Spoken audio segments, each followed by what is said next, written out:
Assalamualaikum, selamat sejahtera, tajahau dan wanakam kepada semua game bayang yang hadir menonton Shadow Channel pada hari ini. Seperti biasa, Shadow harap game bayang semua berada di dalam keadaan baik-baik belaka. Alhamdulillah sekali lagi kita dipertemukan di mana Shadows akan berkongsikan pengalaman seram yang dialami oleh individu-individu yang kurang bernasib baik. And geng bayang semua, seperti mana geng bayang semua boleh lihat, Shadows sekarang berada di luar studios. Sambil bercuti, kita buat rakaman lah, senang cerita macam tu. Tapi sebelum Shadows mulakan konten kita pada hari ini, sekiranya anda terdengar bunyi-bunyi suara orang ke apa, sebab Shadows berada di area janda baik. So adalah antara mereka yang sedang lepak kat luar semua benda tu, ada yang bercakap. So Shadows minta maaf kalau ada sekiranya gangguan-gangguan audio. Alright, and tak lupa juga Shadows ingin mengucapkan selamat Hari Raya kepada semua geng bayang dan viewers-viewers yang menyambut Hari Raya. Semoga semua berjalan dengan lancar, semua dah sedap-sedap makan rendang semua, tak lama lagi kerja pun bakal bermula. Cuti dah habis kan, senang cerita macam tu. Alright, and kepada yang tengah dalam perjalanan pulang daripada kampung ke apa, Shadows doakan semoga semua tiba dalam keadaan yang selamat. Okay, so kisah yang bakal Shadows kongsikan pada hari ini merupakan 3 kisah seram dan merupakan kisah ataupun hantu yang berlainan dalam kisah-kisah ni. Tapi disebabkan Shadows berada di luar, boleh consider kawasan yang berhutan lah. So adalah di antara nama-nama makhluk tersebut, Shadows takkan menggunakan nama ataupun panggilan yang penuh demi keselamatan dan kesejahteraan masing-masing. Okay, so kisah yang Shadows bakal kongsikan merupakan 3 pengalaman kisah berkenaan camping ataupun berkemah semua benda tu, sama seperti mana yang Shadows sedang lakukan. Alright, consider macam berkemah lah dekat luar area ni. So 3 pengalaman kisah daripada individu-individu yang berbeza dan pengalaman-pengalaman seram yang dialami oleh mereka. So sekiranya game bayang semua nak tahu pengalaman apa yang dialami oleh mereka, Shadows pun tak buang masa lagi, jom kita mendengarkan 3 kisah seram camping pada hari ini. Tapi sebelum tu, seperti biasa, kita roll intro dulu. Piu.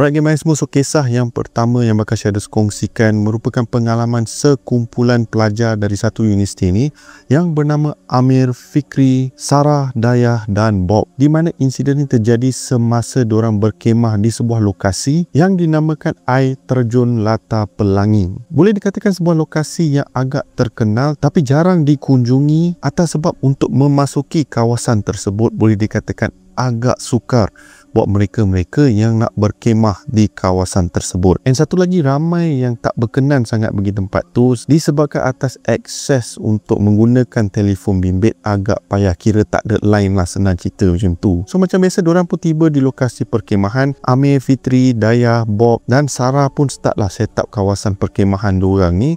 Masing-masing mempunyai tugasan diorang lah. So semuanya dah nampak elok seperti apa yang telah dirancangkan oleh mereka berlima. Dan semestinya malam pertama tu memang seronok lah diorang semua ni, dengan barbecue lah, ada yang menyanyi lah, berenang, berendam, semua bagai lah. Tapi berbeza apabila tibanya waktu malam. Keadaan seperti mana game bayang semua boleh tengok. Tempat di mana Shadows sedang berada, keadaan yang gelap, sunyi, tapi mungkin bagi ada di antara korang yang boleh dengar suara-suara orang ke, tak adalah sunyi sangat. Tapi sunyi sepi bagi diorang berlima ni, and masing-masing sedang nyenyak tidur. Sarah yang sedang nyenyak dibuai mimpi tiba-tiba dikejutkan atas sebab dia terdengar seperti ada suara tangisan yang halus yang berdekatan dengan area perkemahan diorang. Apabila Sarah bangun, dia pun tengok kawasan sekeliling, dia tak nampak apa-apa. Seperti mana yang Shadows katakan, kawasan gelap gelita. Sarah pun ambil lah lampu suluh yang ada and start menyuluh di seluruh kawasan untuk mencari siapakah suara tangisan tersebut. Kemungkinan dia ingat kod-kod Dayah ke, Fitri ke, ataupun rakan-rakan yang lain. tengah menangis kan. Sebab apa? Rindu, homesick lah senang cerita macam tu kan. Tiba-tiba homesick, berkemah dengan member boleh homesick lah. Sampailah Dayah menyuluh lampunya ke salah satu pokok yang agak besar di belakang kemahnya. And apa yang si Sarah nampak mengejutkan si Sarah, sampaikan dia berasa takut. Dan dia pun kejutkanlah, cuba mengejutkan si Dayah ni, nak pastikan apa yang Sarah nampak adalah benda yang betul dan bukan mainan mata. Namun cubaan si Sarah ni untuk menggerakkan si Dayah tak berjaya, kerana Dayah ni memang tidur dengan nyenyak. Tidur matilah dengan kata lain. And tak lama kemudian, Sarah pun nampak sesuatu yang menghampiri ke arah dirinya. Kali ni, kelibat makhluk tu agak jelas and makin meremang bulu roma si Sarah ni tau. Apa yang si Sarah nampak adalah seperti seorang wanita berbaju putih berdiri di bawah pokok sambil merenung tepat ke arah si Sarah ni. Dan malah Sarah pun perasan dia bukan hanya memandangi ataupun sedang melihat si Sarah ni, tapi juga melihat rakan-rakannya yang lain yang sedang nyenyak tidur. Dan tenungan yang diberikan oleh kelibat tersebut boleh dikatakan menusuk sampai ke tulang sumsumnya. Tiba mat. Namun si Sarah hanya menutup matanya dan sambung tidur seolah-olah tak ada apa-apa yang berlaku. Dia abaikan bunyi tangisan dan cuba abaikan apa yang dia dah nampak. So akhirnya Sarah berjayalah tidur dengan nyenyak. Dan pada keesokan harinya, disebabkan ketakutan yang teramat sangat, Sarah pun berkongsikan pengalamannya dengan rakan-rakannya yang lain. Namun, apa yang telah dikongsikan oleh si Sarah ni ibarat seperti hanya satu benda yang dipertawakan. Sebab tiada satu pun rakan-rakan dia yang percaya dengan apa yang dia nampak. Dan diorang pun teruskan plan diorang seperti biasa. Macam tak ada apa-apa yang berlaku. Have fun semua benda tu. Namun Sarah masih lagi berada di dalam keadaan ketakutan. Malam kedua bakal mengubah segalanya. Kali ni insiden ni terjadi kepada salah satu rakannya, iaitu Amir. So suasana seperti mana yang pada malam pertama tu sunyi sepi, semua dalam keadaan sedang nyenyak tidur, sampailah Amir terdengar suara mengilai yang teramat kuat dan diikuti dengan bau yang harum yang teramat melampau tau. So Amir disebabkan terdengar suara ataupun bunyi teriakan tersebut, Amir pun membuka zip kemahnya untuk nak tengok siapa yang berada dekat luar tu mengilai dengan begitu kuat. Dan bila si Amir ni buka kemah dia dan suluh lampu untuk mencari punca daripada mana datangnya bunyi teriakan ataupun mengilai tersebut, time itulah terjawab segala misteri. Dan juga apa yang telah dikongsikan oleh Sarah adalah satu benda yang benar-benar berlaku. Sebab apa? Amir ternampak Kak Ponti yang tergantung di salah satu pokok yang agak besar dengan mata yang merah menyala sedang memerhatikan kemah mereka semua tu. And itulah pandangan terakhir yang si Amir nampak. Sebab apa yang berlaku kemudian, Amir pengsan disebabkan ketakutan yang teramat sangat. And apabila Amir pengsan, rakan-rakan yang lain pun terkejutlah sebab terdengar bunyi macam sesuatu yang jatuh tau. And bila diorang sedar, diorang nampak Amir yang telah jatuh tumbang dalam keadaan pengsan. Diorang pun cubalah kejutkan si Amir ni sedaya yang boleh, namun tak berjaya. So pada malam tu diorang berjaga sampailah pagi bila matahari terbit tanpa membuang masa. Apabila Amir telah sedar diri dan Amir pun berkongsikan apa yang telah berlaku, diorang pun start mengemas kawasan tapak perkemahan diorang dan terus pulang ke rumah masing-masing. Dan itulah pengalaman yang dialami oleh 5 sekawan ni semasa berkemah di kawasan air terjun Latah Pelangi.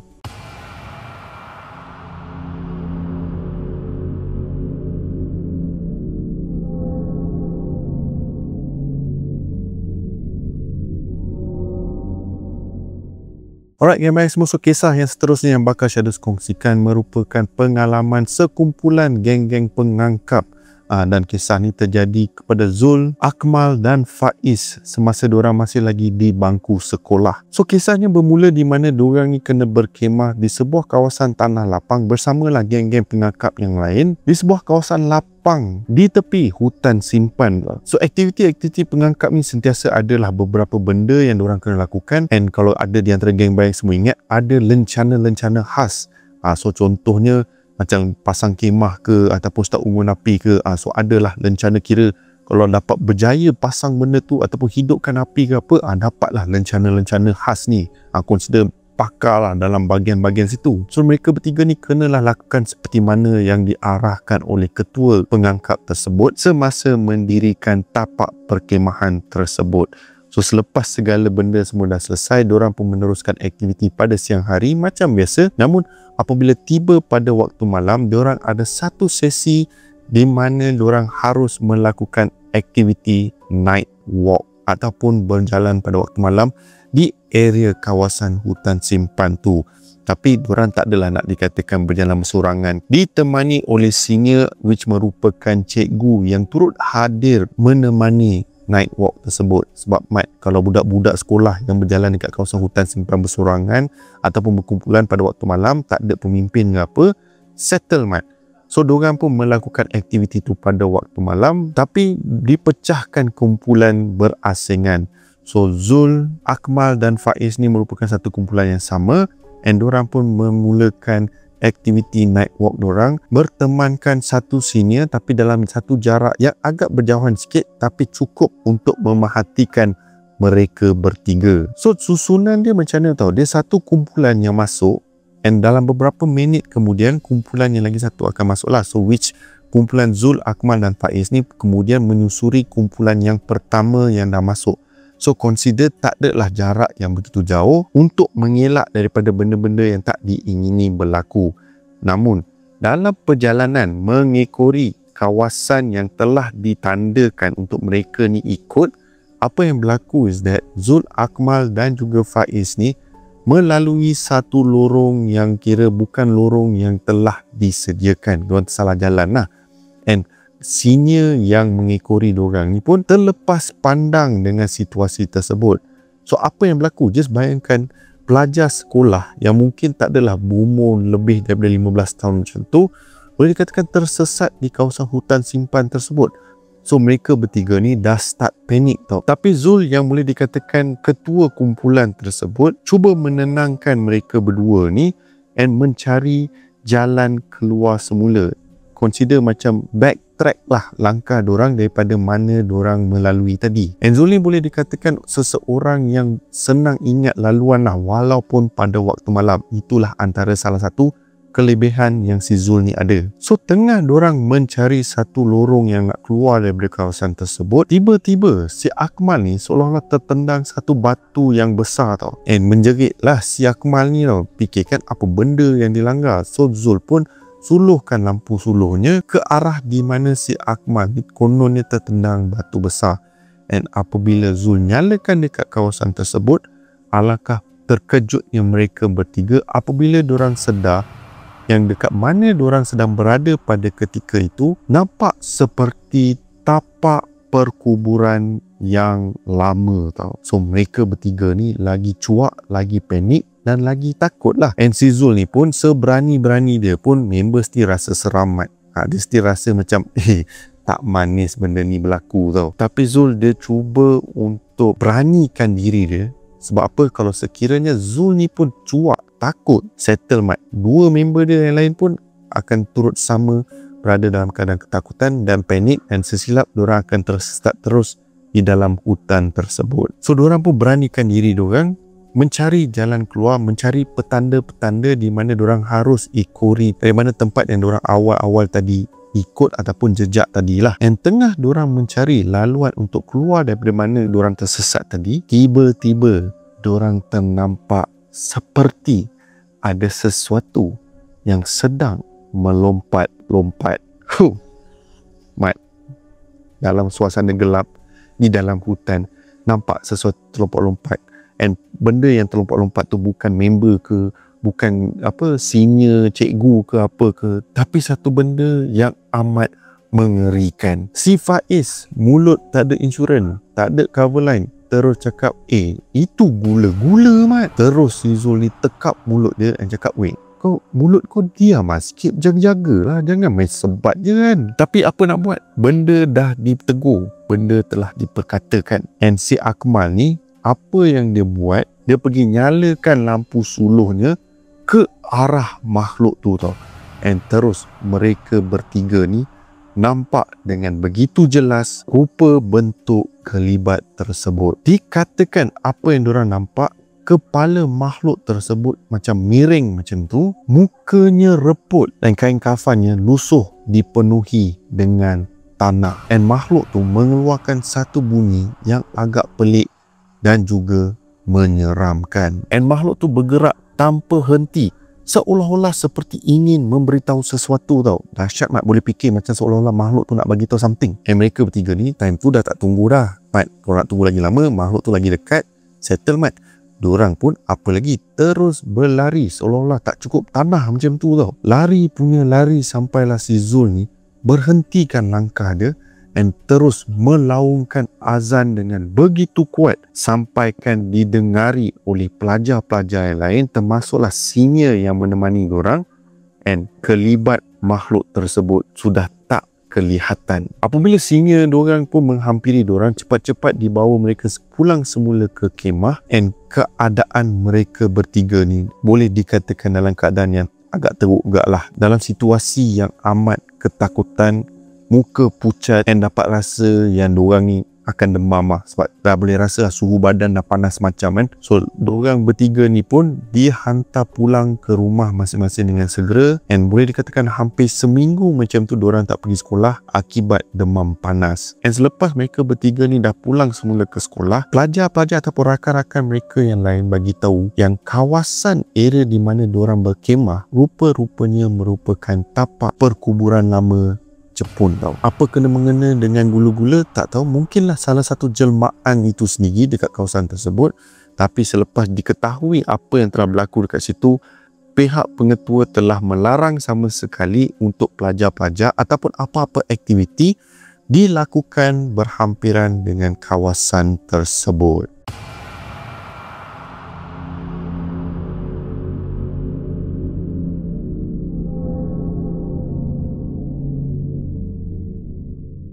Alright gamers, so kisah terakhir untuk hari ini merupakan pengalaman yang dialami oleh 4 sekawan, iaitu Nina, Lela, Hani dan juga Ika, di mana diorang ni just sekadar untuk berseronok ataupun untuk meriliskan tension daripada kawasan bandar, berkemah di satu kawasan berdekatan dengan hutan buluh ni. Shadow tak tahu hutan buluh ni dekat mana, tapi itulah nama yang diberikan, iaitu hutan buluh. So seperti mana yang Shadow katakan, diorang nak demi mengelakkan kawasan busy dekat Kuala Lumpur kan, kawasan bandar semua benda tu, diorang berempat ni pun sepakat untuk berkemah di kawasan tersebut. And aktiviti diorang simple, just enjoy perkemahan diorang sambil menikmati keindahan alam semula jadi. Itu je, standard. Tak ada apa-apa aktiviti yang dahsyat ke apalah. Tapi pada malam yang diorang stay dekat situ, malam yang pertama, diorang membuat satu perkara ataupun satu permainan macam tu, iaitu dipanggil sebagai truth or dare. Kebenaran ataupun cabaran. Senang cerita macam tu lah. So Lela, Hani, Ika dan juga Nina menyalakan satu unggun api dekat kawasan situ. So diorang pun mengelilingi kawasan unggun api tu, and masing-masing start lah bermain game cabaran ataupun kebenaran. So semuanya time elok-elok lah. Kebanyakan daripada diorang ni memilih kebenaran daripada cabaran, sebab cabaran yang diorang lakukan dahsyat-dahsyat mat. Tibalah giliran si Lela ni, di mana diorang tanyakan satu soalan ni, and diorang nak tahu sama ada Lela nak bagi tahu kebenaran ataupun dia nak ambil cabaran. And disebabkan soalan yang dipertanyakan tu agak sensitif dan juga rahsia, so Lela mengambil keputusan untuk membuat cabaran tau. So apa yang Lela harus lakukan dekat satu kawasan tak jauh daripada tapak perkemahan diorang, si Lela ni kena pusing satu pokok yang besar ataupun kawasan buluh pokok yang luas ni lah. Pusing kat kawasan tu satu kali dalam suasana yang gelap. Kira tak berlampu, tak ada apa-apa tau. Dia kena pusing and then pergi semula ke unggun api. So Lela fikirkan, alright, fine, dia okey je, tak ada nak fikir lebih. Dia pun terus bangun daripada tempat unggun api tu, menghala ke area kawasan hutan buluh tu, ataupun pokok buluh tu, and start lah nak pusing keliling kawasan tersebut. Tak sampai beberapa saat kemudian, kedengaran suara Lela menjerit dengan begitu kuat. Nina, Hani dan juga Ika terkejut dengan jeritan yang dilaungkan oleh si Lela. Diorang terus berlari ke arah kawasan pokok buluh tu, dan kelihatan si Lela ni berlari ke arah diorang dalam keadaan pucat, dalam keadaan ketakutan, menangis-nangis, merayu kepada mereka bertiga untuk pulang ataupun balik lah. Tapi diorang bagi tahu si Lela ni macam mana nak balik, keadaan dah malam dan diorang kena menapak ke arah kereta diorang. Kira tempat diorang berada ni, diorang kena macam hiking macam tu tau. So time tu dah malam, takkan diorang nak angkat semua barang-barang perkemahan diorang, nak hike ke bawah semula and balik pada time tu, which boleh membahayakan diri diorang. Tapi Lela ni dah start meraung, menjerit semua, merayu untuk pulang tau. So diorang pun cubalah tenangkan si Lela ni, bawa si Lela ni semula ke kawasan unggun api and ceritakan apa yang telah berlaku, yang sampaikan si Lela ni terlalu takut untuk stay dekat kawasan tersebut. So Lela pun menceritakan apa yang telah berlaku. Sedang Lela nak pergi pusing kawasan hutan ataupun kawasan pokok buluh tu, dia pada awalnya dia rasa berani lah. Dia tak ada fikir macam tak ada apa-apa tadi isu kan, semua elok-elok je. Dia fikir positif lah, senang cerita macam tu. So Lela pun berjalan dengan relax, tak ada rasa takut, tak ada rasa risau. Tiba-tiba dalam kawasan semak pokok buluh tu, dia terdengar sesuatu lah. So Lela pun fikirkan kemungkinan binatang ke ataupun apa-apalah, angin bertiupan ke apa lah. Tapi pergerakan yang didengari oleh si Lela ni dalam kawasan pokok buluh tu seperti mengekori pergerakan si Lela. Sampailah si Lela ni pandang tepat ke arah pokok buluh tersebut. Yang time itulah dia nampak satu wajah yang dia tak boleh nak lupakan. Wajah tersebut seperti mereput dengan lidah terjelir keluar. Dan yang paling epik, bukan itu sahaja yang dia nampak. Dia pun nampak usus-usus makhluk ataupun kelibat tersebut terburai daripada kepalanya. Secara automatiknya si Lela dah tahu apa yang dia nampak tak lain dan tak bukan bola-bola api. Again, Shadows tak nak sebut nama dekat area sini sebab Shadows sedang berada dalam hutan, tak nak naya kan. Alright. So apabila Lela nampak benda tu, time itulah Lela menjerit dengan begitu kuat akibat ketakutan yang teramat sangat. Pada awalnya si Lela ni macam tak tahu ke mana arah dia nak lari tau. Kejap ke depan, kejap ke belakang, kejap ke depan, kejap ke belakang. And makhluk tu kelihatan seolah-olah seperti mengekori si Lela ni tau. Sampailah si Lela dengar rakan-rakannya memanggil namanya, Lela pun mengekori suara yang dijerit oleh rakan-rakannya. Dan time itulah Lela jumpa semula dengan si Hani, Ika dan juga Nina. Seelok sahaja Lela nampak mereka bertiga ni, barulah Lela ni berasa tenang. Tapi pada waktu yang sama, dia pun turut rasa ketakutan yang teramat sangat. Selepas Lela menceritakan benda ni kepada rakan-rakannya, terus kesemua mereka ni masuk ke kemah masing-masing, tutup zip kemah tersebut and consider macam tidur rapat lah akibat ketakutan dengan kisah yang dikongsikan oleh si Lela. And apa yang lagi menyeramkan, semasa diorang berada di dalam kemah tu, disebabkan unggun api tu masih lagi hidup, diorang boleh nampak kelibat bola-bola api tu sedang mengelilingi kemah diorang. So diorang berjaga sampai pada waktu subuh macam tu, and apabila matahari terbit, barulah diorang berani keluar daripada kemah diorang. And lepas diorang keluar daripada kemah, terus mereka start packing semua barang-barang diorang and pulang ke rumah. Tak sangka satu percutian ataupun sesi perkemahan untuk menghilangkan stres daripada bandar menjadikan satu pengalaman yang menyeramkan buat mereka berempat. Alright, game baik semua. So begitulah 3 kisah yang Shadows kongsikan berkenaan dengan pengalaman berkemah. Yes, kisah pada hari ini agak pendek and Shadows harap game baik semua terhibur dengan 3 kisah yang Shadows kongsikan. And sekiranya game baik yang semua terhibur, korang boleh tekan butang like, share dan juga subscribe ke Shadows channel sebagai tanda sokongan korang kepada Shadows.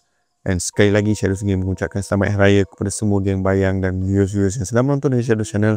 Kepada mereka yang sedang dalam perjalanan pulang daripada kampung, Shadows doakan agar perjalanan korang semua selamat sampai ke rumah masing-masing. Alright, so seperti biasa, nama aku Shadows and by the orders of Shadows, stay safe, stay healthy sehingga kita berjumpa lagi di konten seram yang akan datang. Assalamualaikum.